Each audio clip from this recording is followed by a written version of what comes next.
ಅಧ್ಯಕ್ಷರೇ, ವಿಶೇಷವಾಗಿ ಗೌರವಾನ್ವಿತ ಅತಿಥಿಗಳು ರಾಧಾಕೃಷ್ಣ ಕಿ ಅವರೇ, ಐತಫ್ ಶೆಟ್ರೆ, ಮಿತ್ರ ವಸಂತ್ ಶೆಟ್ಟಿ ಅವರೇ, ಎಲ್ಲ ಸಹೃದಯ ಬಂಧುಗಳೇ, ಮತ್ತೊಮ್ಮೆ ತಮಗೆಲ್ಲ ತಲೆಬಾಗಿ ನಮಿಸ್ತಾ ಇದ್ದೇನೆ. ಸುಪ್ರಿಯಾಚಾರ್ ಮತ್ತು ಕೋಟೆಯವರ ಸಂಗೀತ ಕೇಳಲಿಕ್ಕೆ ನನಗೂ ಆಸಕ್ತಿ ಉಂಟು, ಕಾತರ ಉಂಟು. ನಾರಾಯಣರು ನನ್ನ ಬಗ್ಗೆ ಪ್ರೀತಿಯಿಂದ ಗೌರವದಿಂದ ಸ್ವಲ್ಪ ಪರಿಚಯವನ್ನು ಮಾಡಿದರು. ಅವರ ಸೌಜನ್ಯಕ್ಕೆ ನನ್ನ ವಂದನೆಗಳನ್ನು ಸಲ್ಲಿಸ್ತೇನೆ. ನನ್ನ ಪುಸ್ತಕ ಬಿಡುಗಡೆ ಮಾಡುವ ರಾಧಾಕೃಷ್ಣ ಕಿ ಅವರು. ನನ್ನ ಪುಸ್ತಕದ ವಿಷಯವನ್ನು ಯಾಕೆ ಬರದೆ ಅಂತ ಮಾತ್ರ ಹೇಳೋದು ನಾನು. ಆಮೇಲೆ ಅವರು ಮಾತಾಡ್ತಾರೆ ಮತ್ತು ರಾಧಾಕೃಷ್ಣರು ಶೈಕ್ಷಣಿಕವಾದ ಒಳನೋಟಗಳನ್ನು ಕೊಡುವ, ಅವರು ಹೇಳೋ ಮಾತುಗಳನ್ನು ಕೇಳುವ ಆಸಕ್ತಿ ನನಗಿದೆ. ಅದರಿಂದ ಅದರ ಬಗ್ಗೆ ಹೆಚ್ಚಿಗೆ ನಾನು ಮಾತಾಡೋದಿಲ್ಲ. ನಿನ್ನೆ ನನಗೊಂದು ಕನಸು ಬಿತ್ತು ಸರ್. ಅಂದರೆ ಹರಿಶ್ಚಂದ್ರನಿಗೆ ಕನಸು ಬಿದ್ದ ಹಾಗೆ ಅಲ್ಲ ಅದು, ಮತ್ತು ಆಚರಣೆಗೆ ಒಂದು ದೊಡ್ಡ ಕನಸು ಬಿದ್ದಿದೆ, ಅದು ಅಲ್ಲ.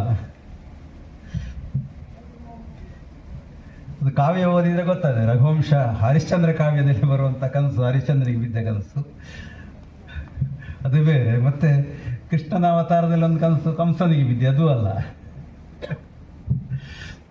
ನನಗೆ ಬಿದ್ದದ್ದೇನು ಅಂತ ಹೇಳಿದ್ರೆ, ಇದು ಕನಸಲ್ಲ, ಆಲೋಚನೆವಾದದ್ದು. ಅದು ಕನಸಾಯ್ತೋ ಆಗ್ತದೋ ಅಂತ ಹೇಳುವಂಥ ಹಿನ್ನೆಲೆಯಲ್ಲಿ ಬಿದ್ದದ್ದು.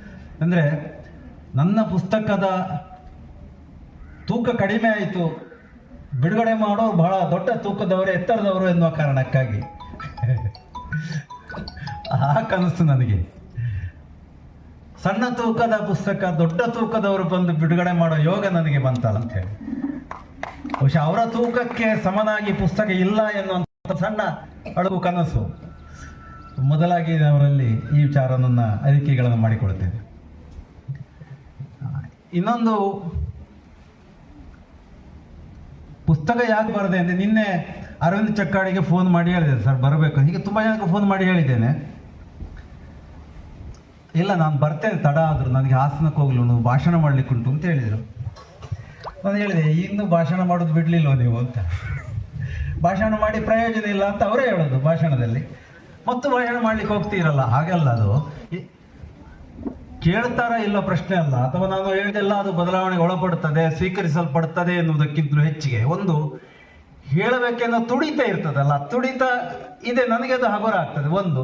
ಎರಡನೇದಾಗಿ 10 ಜನಕ್ಕೆ ವಿಚಾರಗಳನ್ನು ಹೇಳ್ತಾ ಹೋದಾಗೆ ಕೇಳಿ ಕೇಳಿ, ಓ ಇದು ಸರಿ ಹೌದಲ್ವಾ, ಇದು ಆಗಬೇಕಲ್ವಾ, ಓ ಇದು ತಪ್ಪಲ್ವಾ ಅಂತ ಜನಕ್ಕೆ ಅನಿಸಲಿಕ್ಕೆ ಶುರು ಆದ್ರಲ್ಲ, ಬದಲಾವಣೆಗೆ ಒಂದು ಸಣ್ಣ ಪ್ರೇರಣೆ ಸಿಗದೆ ಕಾರಣಕ್ಕಾಗಿ ನಾನು ಹೋಗ್ತಾ ಇದ್ದೇನೆ ಅಂತ ಹೇಳಿದರು.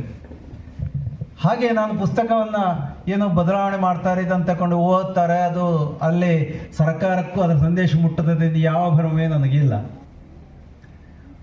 ಒಂದು ಸಹೃದಯ ಸ್ನೇಹಿತರು ಬಂಧುಗಳಲ್ಲಿ ಒಂದು ಅನಿಸಿಕೆಗಳನ್ನು ಒಂದು 3 ದಶಕಗಳ ಕಾಲ ಕೆಲಸ ಮಾಡಿದ ಹಿನ್ನೆಲೆಯಲ್ಲಿ, ಪ್ರಯೋಗ ಮಾಡಿದ ಹಿನ್ನೆಲೆಯಲ್ಲಿ, ಮಕ್ಕಳಿಗೆ ಪಾಠ ಪುಸ್ತಕವೇ ಶಿಕ್ಷಣ ಅಲ್ಲವೇ ಅಲ್ಲ, 100ಕ್ಕೆ 100 ಅಲ್ಲ, ವ್ಯಕ್ತಿತ್ವಕ್ಕೆ ಪೂರಕವಾಗಿ ಸಮಾಜಮುಖಿಯಾಗಿ ಒಬ್ಬ ವ್ಯಕ್ತಿಯನ್ನ ಬೆಳೆಸಲಿಕ್ಕೆ ಅವನ ಮನೋಭೂಮಿಕೆಯನ್ನು ಹೇಗೆ ಸಿದ್ಧಪಡಿಸಬೇಕು, ಒಂದು ಹೃದಯದಲ್ಲಿ ಏನು ಬಿತ್ತಬೇಕು ಎನ್ನುವಂಥ ಸಣ್ಣ ಸಣ್ಣ ವಿಷಯಗಳನ್ನು ಇಟ್ಟುಕೊಂಡು ನಾನು ವಾರದಲ್ಲಿ ಒಂದು ತರಗತಿಯನ್ನು ಮಾಡ್ತಾ ಇದ್ದೆ. ನನ್ನ ಗುರುಗಳು, ನನಗೆ ಅನ್ನ ನೀಡಿದವರು ಪೂಜ್ಯ ಖಾವಂದ್ರ ಸಂಸ್ಥೆಯಲ್ಲಿ ದುಡಿಯುವುದು, ನನ್ನ ಸಂಸ್ಥೆಯ ಕಾರ್ಯದರ್ಶಿಗಳಾಗಿ ಡಾಕ್ಟರ್ ಯಶೋವರ್ಮರು ಮಾರ್ಗದರ್ಶನ ಕೊಡ್ತಾ ಇದ್ರು. ಏನು ಇವತ್ತು ವಾರದ ತರಗತಿ ಮಾಡಿದಿರಿ ಅಂತ ಕೇಳ್ತಾ ಇದ್ರು. ಆಗ ಒಂದೊಂದೇ ವಿಷಯವನ್ನು ಹೇಳ್ತಾ ಹೋದೆ.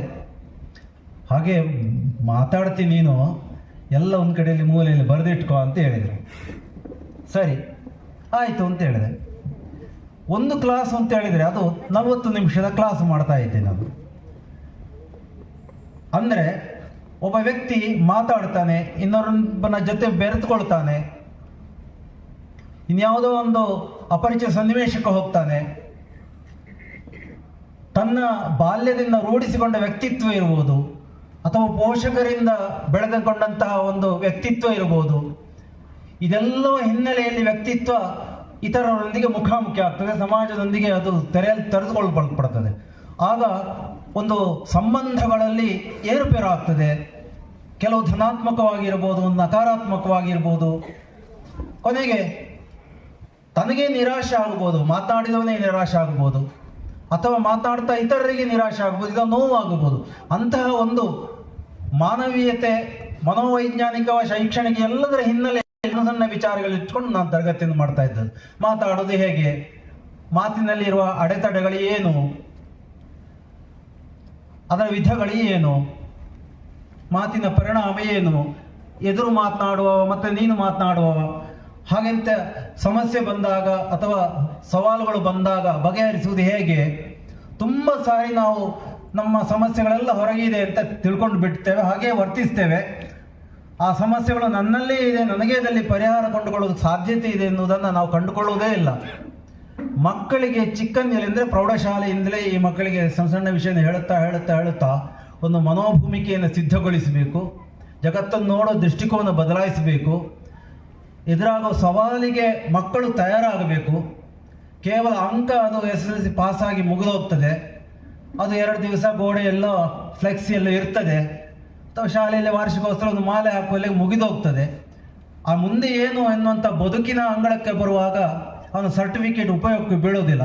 ಆಗ ವ್ಯಕ್ತಿತ್ವ ವಿಕಸನಕ್ಕೆ ಸಂಬಂಧಪಟ್ಟು ನಮ್ಮನ್ನು ನಾವು ನಿರ್ವಹಣೆ ಮಾಡುವ ಹಿನ್ನೆಲೆಯಲ್ಲಿ ಹಲವಾರು ವಿಚಾರಗಳನ್ನು ನಾನು ಮಕ್ಕಳಿಗೆ ಹೇಳಿದ್ದನ್ನು ನಾನು ಅದರಲ್ಲಿ ದಾಖಲಿಸಿದ್ದೆ.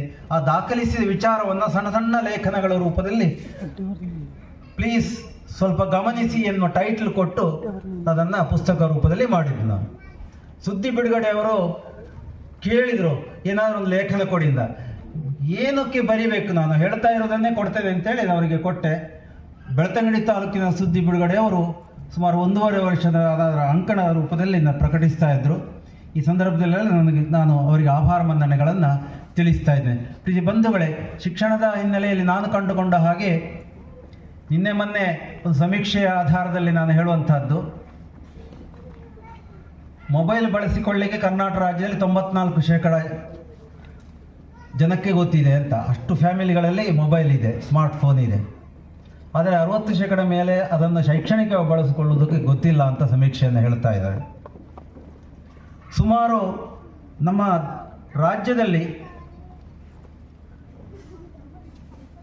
47,000ಕ್ಕಿಂತ ಅಧಿಕ ಸರ್ಕಾರಿ ಶಾಲೆಗಳಿದೆ, 6,000ಕ್ಕಿಂತ ಅಧಿಕ ಅನುದಾನಿತ ಶಾಲೆಗಳಿವೆ, 17,000ಕ್ಕಿಂತ ಅಧಿಕ ಅನುದಾನ ರಹಿತ ಅಂದರೆ ಆಂಗ್ಲ ಮಾಧ್ಯಮ ಶಾಲೆಗಳಿವೆ.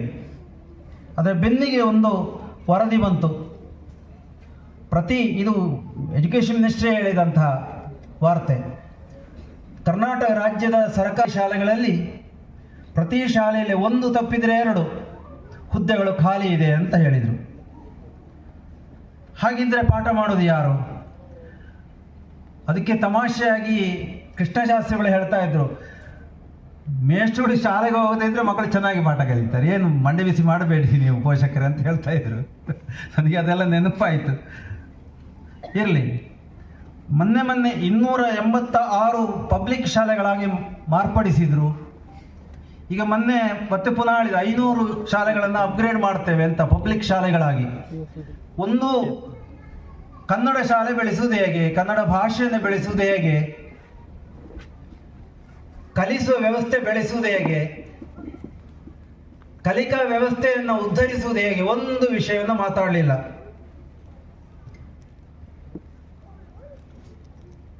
ಸುಮಾರು 6,158 ಸರ್ಕಾರಿ ಶಾಲೆಗಳಲ್ಲಿ ಒಬ್ಬರೇ ಶಿಕ್ಷಕರಿದ್ದಾರೆ ಅಂತ ಹೇಳಿದರು ಸರ್. 1.38 ಲಕ್ಷ ವಿದ್ಯಾರ್ಥಿಗಳಿದ್ದಾರೆ. 6,000ಕ್ಕಿಂತ ಜಾಸ್ತಿ ವಿದ್ಯಾರ್ಥಿಗಳಿಗೆ ಒಬ್ಬರೇ ಶಿಕ್ಷಕರಿರುವುದು ಅಂತ ಹೇಳಿದರು.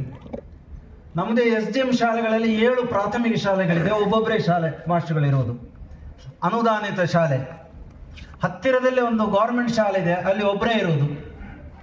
ನಿನ್ನೆ ಒಂದು ಶಾಲೆಗೆ ಹೋದೆ, 9 ಶಿಕ್ಷಕರು ಇರಬೇಕು, 3 ಮೇಷ್ಟ್ರುಗಳಿರೋದು. ಮೇಷ್ಟ್ರುಗಳಿಲ್ಲ ಅಂತಲ್ಲ, ಎಲ್ಲ ದುಡ್ಡು ಹಾಕಿ ಊರಿನವರು ಗೆಸ್ಟ್ ಟೀಚರ್ಸ್ಗಳು ಅಂತೇಳಿ ಇದ್ದಾರೆ.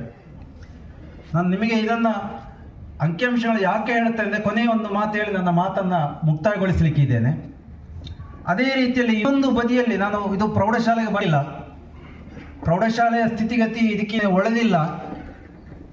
ಅಂಕಿಅಂಶದ ಪ್ರಕಾರದಲ್ಲಿ ಹೇಳ್ತಾರೆ ಅಂತ ಹೇಳಿದ್ರೆ ಸುಮಾರು 58% ಮಕ್ಕಳಿಗೆ ಸಾಮಾನ್ಯ ಕನ್ನಡ ಓದು ಬರವಣಿಗೆ ಗೊತ್ತಿಲ್ಲ ಅಂತ ಹೇಳ್ತಾರೆ. SSLC ಗಳಿಗೆ ಒಂದು ನಾಟಕ ಓದಿ, ಒಂದು ಸರಳ ಪದ್ಯ ಓದಿ ಅಂತ ಹೇಳಿ ಅವರಿಗೆ ಬರುವುದಿಲ್ಲ.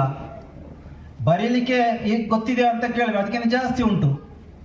ಇದು NCERT ಅವರು ಹೇಳಿದ್ದೇ ಅಂಕೆ ಸಂಖ್ಯೆಗಳನ್ನು ಹೇಳುವುದು ನಾನು. ಮತ್ತು NAS ಅಂತ ನ್ಯಾಷನಲ್ ಅಕ್ರೆಡಿಟೇಷನ್ ಟೆಸ್ಟ್ ಮಾಡ್ತಾರೆ, ಕ್ವಾಲಿಟಿ ಟೆಸ್ಟ್ ಮಾಡುವಂತಹ ಸಮೀಕ್ಷಾ ವರದಿಯಲ್ಲೇ ಹೇಳಿದ್ದು. ಇದು ಆಂಗ್ಲ ಮಾಧ್ಯಮಕ್ಕೂ ಸೇರಿ ಹೇಳುವುದು. ಕನ್ನಡ ಮಾಧ್ಯಮ ಚೆನ್ನಾಗಿಲ್ಲ, ಆಂಗ್ಲ ಮಾಧ್ಯಮ ಚೆನ್ನಾಗಿ ಉಂಟು ಅಂತ ಹೇಳುವುದಕ್ಕೆ ಯಾವುದೇ ರೀತಿಯ ಅಂಕಿಅಂಶಗಳಿಲ್ಲ, ಆಧಾರಗಳಿಲ್ಲ. ಓದಲಿಕ್ಕೆ ಬರೀಲಿಕ್ಕೆ ಬರೋದಿಲ್ಲ. ಅಂತಹ SSLC ವಿದ್ಯಾರ್ಥಿಗಳು 60, 70, 80% ಅಂಕ ತೆಗೆದು ಪಾಸ್ ಆಗ್ತಾರೆ, PUCಗೆ ಬರ್ತಾರೆ ಅಂತ ಹೇಳಿದ್ರು. ಇರಲಿ, ಅದೇ ಅಂಕಿಅಂಶದ ಮುಂದುವರಿಕೆ ಭಾಗವಾಗಿ ಹೇಳುವುದಾದರೆ ಇವತ್ತು 84% ವಿದ್ಯಾರ್ಥಿಗಳು ಪರೀಕ್ಷಾ ಭಯದಿಂದ ಹೆದರಿಕೊಂಡಿದ್ದಾರೆ ಅಂತ ಹೇಳಿದ್ರು. ಪರೀಕ್ಷಾ ಭಯ. ಮೊನ್ನೆ ಕುಳಿತು ಹೇಳಿದ್ರು 3 ಹಂತದ ಪರೀಕ್ಷಾ ಸೆಕ್ಯೂರಿಟಿ ವ್ಯವಸ್ಥೆಯನ್ನು ಮಾಡಲಾಗುವುದು ಅಂತ ಹೇಳಿದ್ರು. ಆಶ್ಚರ್ಯ ಆಗ್ತದೆ. ಒಂದು ಪರೀಕ್ಷೆ, SSLC ಪರೀಕ್ಷೆಯನ್ನ 3 ಸುತ್ತಿನ ರಕ್ಷಣಾ ವ್ಯವಸ್ಥೆಯಲ್ಲಿ ಜರುಗುತ್ತದೆ ಅಂತ ಹೇಳಿದ್ರೆ ಇದು ಯುದ್ಧವೋ ದೇವರಿಗೆ ಗೊತ್ತು. ಯೋಚನೆ ಮಾಡಬೇಕು. 84% ವಿದ್ಯಾರ್ಥಿಗಳು ಪರೀಕ್ಷಾ ಭಯದಿಂದ ಇದ್ದಾರೆ. ಅದರ ಹಿನ್ನೆಲೆಯಲ್ಲಿ ಮತ್ತೊಂದು ಪಾಯಿಂಟ್ಗಳನ್ನು ಅದರಲ್ಲಿ ಹೇಳಿದ್ರು, ಅಂಶವನ್ನು ಹೇಳಿದ್ರು. 7.8 ವಿದ್ಯಾರ್ಥಿಗಳು, ಅದು ಪ್ರಾಥಮಿಕ 5ನೇ ತರಗತಿಯಿಂದ ಮೇಲ್ಪಟ್ಟು SSLC ವರೆಗಿನವರ ಅಂಕಿಅಂಶದಲ್ಲಿ ಹೇಳಿದ್ದು 7.8 ವಿದ್ಯಾರ್ಥಿಗಳು 100ರಲ್ಲಿ ಅವರು ಮಾನಸಿಕ ಕಾಯಿಲೆಯಿಂದ ನರಳುತ್ತಾ ಇದ್ದಾರೆ ಅಂತ ಹೇಳಿದರು. ಯೋಚನೆ ಮಾಡಿ. ಅದರಲ್ಲಿ 2 ವಿದ್ಯಾರ್ಥಿಗಳು, 7.8 ವಿದ್ಯಾರ್ಥಿಗಳಲ್ಲಿ 2 ವಿದ್ಯಾರ್ಥಿಗಳು, ಶೇಕಡಕ್ಕೆ ನೀವು ಗುಣಿಸಿಕೊಳ್ಳಿ, ವಿದ್ಯಾರ್ಥಿಗಳು ತೀವ್ರವಾದ ಮನೋರೋಗಿಗಳಾಗಿದ್ದಾರೆ ಅಂತ. ಅವರನ್ನು ಆಸ್ಪತ್ರೆಗೆ ಸೇರಿಸಬೇಕಷ್ಟೇ, ರಿಹ್ಯಾಬಿಲಿಟೇಷನ್ ಸೆಂಟರ್ಗೆ. ಯೋಚನೆ ಮಾಡಬೇಕು. ನಾವು ಮಗುವಿಗೆ ಶಿಕ್ಷಣ ಕೊಡ್ತಾ ಇದ್ದೇವೋ ಅಥವಾ ಶಿಕ್ಷಣದಿಂದ ಮಗು ಏನಾಗ್ತಾ ಇದೆ ಅಂತೇಳಿ. ಪರೀಕ್ಷೆಯ ಹಿನ್ನೆಲೆ, ಅಂಕದ ಹಿನ್ನೆಲೆ, ಸ್ಪರ್ಧೆಯ ಹಿನ್ನೆಲೆಯಲ್ಲಿ ಮಕ್ಕಳಿಗೆ ಜೀವನ ಶಿಕ್ಷಣ ಕೊಡಬೇಕು ಅಂತ ಹೇಳಿ ಸ್ಪರ್ಧೆಗೆ ತಯಾರು ಮಾಡ್ತಾ ಸ್ಕಿಲ್ಲೂ ಇಲ್ಲ, ಇತ್ತ ಮಾನವೀಯ ಕೌಶಲ್ಯಗಳೂ ಇಲ್ಲ. ಅಂಕವೇ ಪ್ರಧಾನವಾಗಿ ಮೂಡುತ್ತಿರುವ ಈ ಸನ್ನಿವೇಶದಲ್ಲಿ ಭಾಷೆ ಇಲ್ಲ, ತುಳುವಿನಲ್ಲಿ ಹೇಳಿದ ಆಗ ಭಾಷೆನೇ ಇಜ್ಜಿ ಅಂತ ಹೇಳೋ ಪರಿಸ್ಥಿತಿ ಬಂದಿದೆ. ಇದನ್ನು ನಾನು 30 ವರ್ಷದಿಂದ ಹಂತವಾಗಿ ಗಮನಿಸುತ್ತಾ ಕೆಳ ಹಂತಕ್ಕೆ ಹೋಗ್ತಾ ಇದೆಯಲ್ಲ. ಇದು ಅಲ್ಲ, ಅದು ಆಗಬೇಕು. ಅದು ಆದರೆ ಸಾಗುವುದಿಲ್ಲ, ಇದು ಆಗಬೇಕು.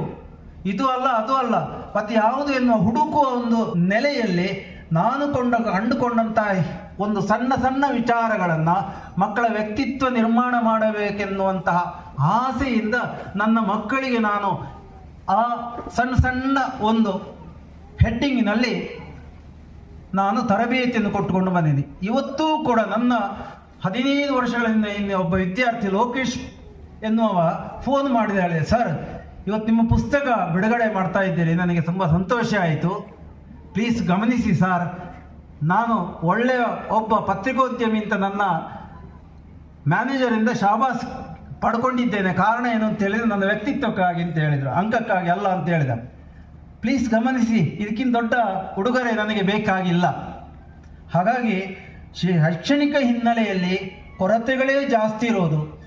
ಎಲ್ಲ ನಮ್ಮ ಮಕ್ಕಳು ಒಳ್ಳೆಯ ಅಂಕ ತೆಗೆದು ಪಾಸ್ ಆಗ್ತಾ ಇದ್ದಾರೆ, ಯಾರೂ ಕೂಡ ಒಳ್ಳೆಯ ವ್ಯಕ್ತಿಗಳಾಗಿ ವ್ಯಕ್ತಿತ್ವದ ಉಳ್ಳವರಾಗಿ ಬೆಳೀತಾ ಇಲ್ಲೋ ಅನ್ನುವಂಥ ಖೇದ, ನಿರಾಸೆ ಮತ್ತು ನೋವಿನ ಹಿನ್ನೆಲೆಯಲ್ಲಿ ಪುಸ್ತಕ ರೂಪದಲ್ಲಿ ನಾನು ಮಾಡಿದ್ದು ಇವತ್ತು ಅದು ಬಿಡುಗಡೆ ಆಗ್ತಾ ಇದೆ. ಅದರ ಬಗ್ಗೆ ನಾನು ವಿವರಣೆಯನ್ನು ಕೊಡ್ತಾ ಇಲ್ಲ. ಹಾಗಾಗಿ ಶೈಕ್ಷಣಿಕದ ಹಿನ್ನೆಲೆಯಲ್ಲಿ ಇವತ್ತು ಮೊನ್ನೆ ಪ್ರಭಾಕರ ಶಿಶಿಲರು ಹೇಳಿದ್ರು 10ನೇ ತರಗತಿಯವರೆಗೆ ಶಿಕ್ಷಣ ರಾಷ್ಟ್ರೀಕರಣಗೊಳಿಸಿ ಅಂತೇಳಿ. ಆ ಧ್ವನಿಯನ್ನ 1992-93ರಲ್ಲಿ ಡಾಕ್ಟರ್ ಸುಕುಮಾರ ಗೌಡರು, ಕೃಷ್ಣಶಾಸ್ತ್ರಿಗಳು, ಮಹಾಬಲೇಶ್ವರರಾವ್ ಉಡುಪಿ ಅವರು ದೊಡ್ಡ ಶೈಕ್ಷಣಿಕ ಸಮ್ಮೇಳನ ಉಡುಪಿ ಮಣಿಪಾಲದಲ್ಲಿ ಆಗಿದ್ದು BEd ಕಾಲೇಜಿನಲ್ಲಿ. ಅವಾಗ ಅವರು ಪ್ರತಿಪಾದಿಸಿದ್ದಾರೆ, ಅವಾಗ SSLC ವರೆಗೆ ರಾಷ್ಟ್ರೀಕರಣ ಶಿಕ್ಷಣ ನೀತಿ ತರಬೇಕು, ಸಮಾನ ವ್ಯವಸ್ಥೆ ಇರಬೇಕು, ಸಮಾನ ಭಾಷಿಕ ನೆಲೆ ಶಿಕ್ಷಣ ಕೊಡಬೇಕು ಅಂತ ಹೇಳಿದ್ರು. ಅವಾಗಲೇ ಗುರುತಿಸಿ ಘೋಷಣೆ ಮಾಡಿದಂಥ ವ್ಯಕ್ತಿಗಳು ಕೆಲವರು ಅಳಿದಿದ್ದಾರೆ, ಕೆಲವರು ಮೂಲೆ ಸೇರಿದ್ದಾರೆ. ಯಾಕೆಂದ್ರೆ ಅವರು ಯಾವತ್ತೂ ಶಿಕ್ಷಣ ಇಲಾಖೆಗಾಗಲಿ ಶೈಕ್ಷಣಿಕ ಕ್ಷೇತ್ರಕ್ಕಾಗಲಿ ಬೇಕಾಗಿಲ್ಲದವರಾಗಿದ್ದಾರೆ. ಇವತ್ತು ಅಸ್ಪೃಶ್ಯರಾಗಿದ್ದಾರೆ. ಸುಕುಮಾರ್ ಗೌಡರು ನಮ್ಮ ಮುಂದೆ ಇದ್ದಾರೆ. ಯಾಕೆ ಇದನ್ನೆಲ್ಲ ಹೇಳೋದು ಅಂತ ಹೇಳಿದ್ರೆ ನನಗೆ ಹಗುರ ಆಗ್ತದಲ್ಲ ಎನ್ನುವ ಕಾರಣಕ್ಕಾಗಿ. ಹಾಗಾಗಿ 10 ಜನ ನಿಮ್ಮಂತ ಸಹೃದಯ ಮುಂದೆ ಈ ವಿಚಾರವನ್ನು ಹೇಳಿದ್ರೆ ಹೌದಲ್ಲ ಇದು 10 ಜನ ಹೇಳಿದ್ರೆ ಇದು ಸರಿ ಅನಿಸ್ತದೆ ನಮಗೆ ಅಲ್ವಾ. ಆ ಸರಿ ಅನ್ನೋದು ನಿಧಾನಕ್ಕಾದರೂ ಆಗ್ತದೆ ಎನ್ನುವಂಥ ಆಶಾಭಾವನೆಯಿಂದ ನಿಮ್ಮೆಲ್ಲರ ಮುಂದೆ ಈ ಪುಸ್ತಕವನ್ನು ತೆರೆದಿಡಬೇಕೆನ್ನುವಂಥ ಆಸೆ ನನಗಿತ್ತು. ವಸಂತ ಶೆಟ್ರು ನಾವು ಒಂದೇ ಬೆಂಚಿನಲ್ಲಿ ಓದಿದವರು ಎನ್ನುವ ಕಾರಣಕ್ಕಾಗಿ ಅವರ ಸವಾಲನ್ನು ತೆಕ್ಕೊಂಡ್ರು. ಹಿರಿಯರು, ವಿದ್ವಾಂಸರು, ಬಹಳ ಸಹೃದಯಶೀಲ, ನಮ್ಮದೇ ಸಂಪಾಜ ಕಲ್ಲಗುಂಡಿಯಲ್ಲಿ ಹುಟ್ಟಿ ಬೆಳೆದಂಥವರು, ಪೆರಾಜೆಯಲ್ಲಿ ಬೆಳೆದವರು. ಅಂತಹ ಈ ನೆಲದ ಮಣ್ಣಿನ ಸತ್ವವನ್ನ ಸಾರವನ್ನ ಹೀರಿ ಬೆಳೆದವರು, ಅದೇ ನೆಲಮೂಲದ ಸಂಸ್ಕೃತಿಯಲ್ಲಿ ಈಗಲೂ ಇದ್ದಾರೆ ಅವರು.